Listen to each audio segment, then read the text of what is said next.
그 스토킹 피해자가 느끼는 공포와 두려움과 충격, 불안, 두려움 이런 부분에 대해서는 전혀 개의치 않는 그 스토커들이 가끔씩 저지르는 강력범죄는 정말 손짓하지 않습니까? 또 반면에 우리 너무 외로우니까 떨어져 있고 또 인정받고 싶어하는 욕구가 채워지지 않으니까 좀 SNS나 이런 공간을 통해서 자신을 과장해서 보여주고 알리려고 하는 저도 거의 SNS 중독 아닙니까? 네. 저도 좀 반성을 하면서 이제 많이 봤고요. 뭐 이런 그 외에도 무척 많은 그 이야기거리가 있어서 참 의미 있는 영화였다 생각합니다. 네, 이렇게 빵 터지는 유머를 구사해 주시고, 네.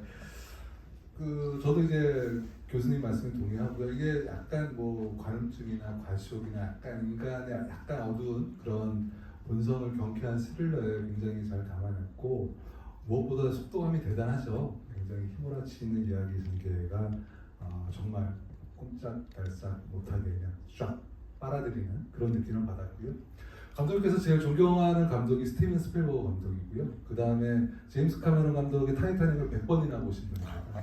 어떤 분인지 알겠죠? 첫째도 재미, 둘째도 재미, 셋째도 재미를 추구하시는 그런 분이시고요. 누명 쓴 남자가 자기 결백을 증명하기 위해서 노력하는 이야기는 약간 히치콕의 그런 느낌도 살짝 묻어나기도 하고요. 감독님께 여쭤보도록 할게요. 이 영화 로그라인 처음 시작하셨을 때 이런 생각을 하셨대요.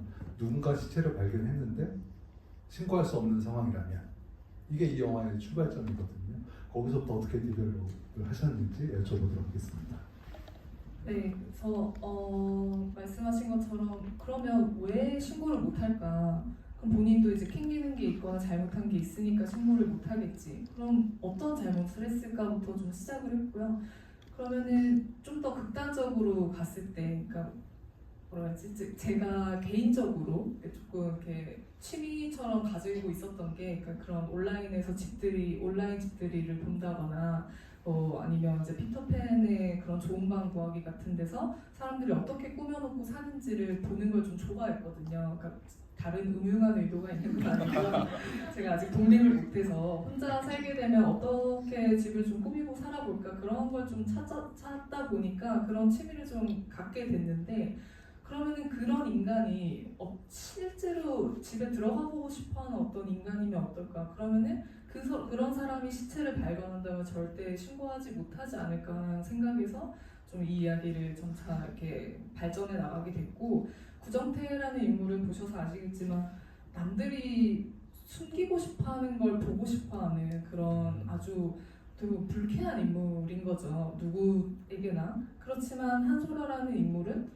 최대한 자기가 보여주고 싶은 것만 보여주려고 하는 인물이다 보니까 그 둘이 만났을 때 그런 극단에 있는 시너지가 되게 폭발적으로 발생할 수 있겠다라는 생각에 그렇게 점차 캐릭터들을 좀 구축을 해나가게 됐습니다. 네.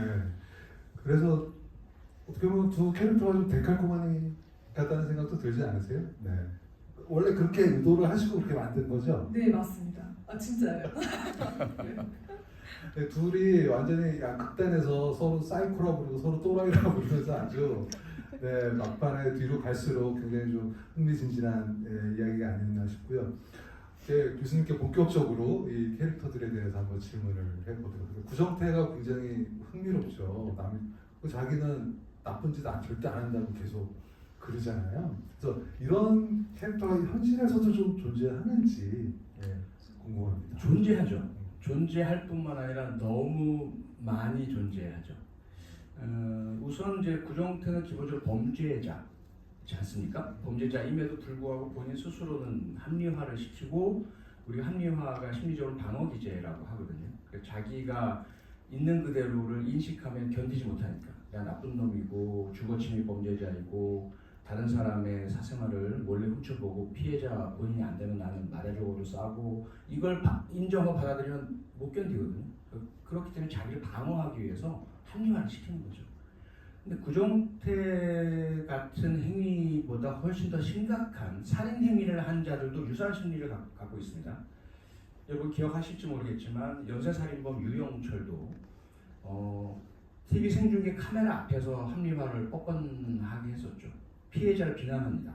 자기가 한 살인 행위는 피해자 탓이고 피해자 때문이고 그 피해자들은 죽어 마땅한 대상이다. 부자들, 그리고 그의 표현, 따옴표로 그의 표현으로 몸을 함부로 굴리는 여성들, 자기가 여성에게 버림받고 그것이 결국 살인으로 이어진 이유다, 이런 거죠. 우리 어린 시절 18살 때 교회 누나 집에 놀러 갔다가 그 집은 부자니까 기타 하나 정도 없어져도 괜찮겠지. 자기는 꿈이 락밴드 멤버이기도 했었고, 그런데 가난해서 기타 넣고 살짝 기타를 가지고 나왔는데 그 집에서 절도죄로 신고했고 재판을 받게 된 거죠. 그것이 자기의 범죄자로 들어서게 된 길의 출발점이라고 생각을 하면서 부자들이 나를 이렇게 만들었고, 부자들이 이기적으로 있으면서도 자기 같은 없는 사람하고 나누지 않았다. 그러면 나는 살인을 된다. 똑같은 논리를 지존파라는 1990년대 연쇄살인범 집단도 똑같이 공개적으로 표명했었고요. 엠번방, 조주빈, 박사방, 거의 모든 범죄자들이 자기가 그 범죄 행위를 하게 된 이면에는 다 그런 합리화라는 방어기제가 존재하고 있습니다.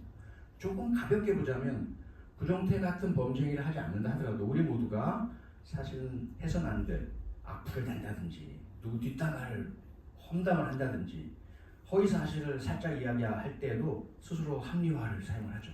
그건 우리 모두에게 있는 어쩌면 본능과 같은 문제이고 얼마나 심각한 정도 차이가 있다라고 저는 생각합니다. 네, 설명 잘 들었습니다. 감독님께 여쭤보도록 하겠습니다. 두 캐릭터가 내레이션 하잖아요. 근데 이제 구정태는 이제 관객을 대상으로 하고 신혜선은 자기 자신에게 하는데 이렇게 좀 차별을 두신 이유는 어떻게 있을까요?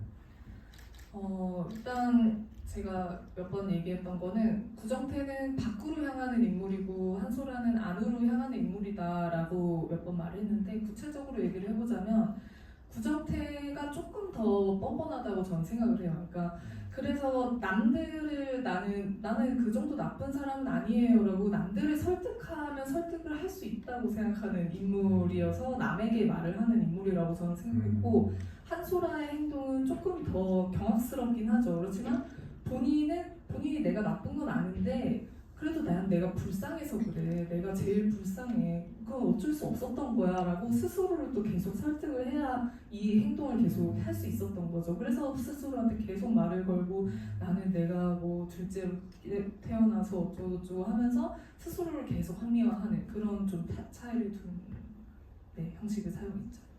저는 영화 보고 나서 맨 마지막에 구정태 같은 경우는 이제 자기가 컬렉션했던 거를 이제 태우잖아요. 그래서 좀 약간 반성하는 것처럼 느껴졌거든요. 그래서 내레이션을 이렇게 차이 둔 게 아닌가라고 생각하는데, 감독님께서는 구정태가 반성하는 것 같지 않다고 말씀하시는데 그런 생각 어떠세요? 전혀 반성을 하지 않는 의미로 저 불태운 거였어요. 이게 어떻게 보면 증거인멸인 거죠. 그러니까 아무도 그 공간을 아직 다행히 못 본 거죠. 그 비밀의 공간을. 그래서 저는 구정태가 사실 마지막에 형사님 하면서 아주 밝은 얼굴로 올 수 있었던 것도 애가 정신을 못 차렸기 때문에 그렇게 했다고 생각을 하고, 그리고 이제 뭐 이렇게 벽지를 뜯는 행위도 내가 그 정도까지 나쁜 놈은 아닌 거를 좀 들키지 않았으면 좋겠다는 어떤 저는 좀 못된 마음에 뭐 구구절절 형사님 어쩌고 편지는 썼지만 그래도 일각의 마음에서는 나는 그 정도로 나쁜 놈은 아니야라는 어떤 합리화가 여전히 있지 않았나는 생각이 했습니다. 자기 정당화의 아주 끝판왕이네요. 그렇죠. 네.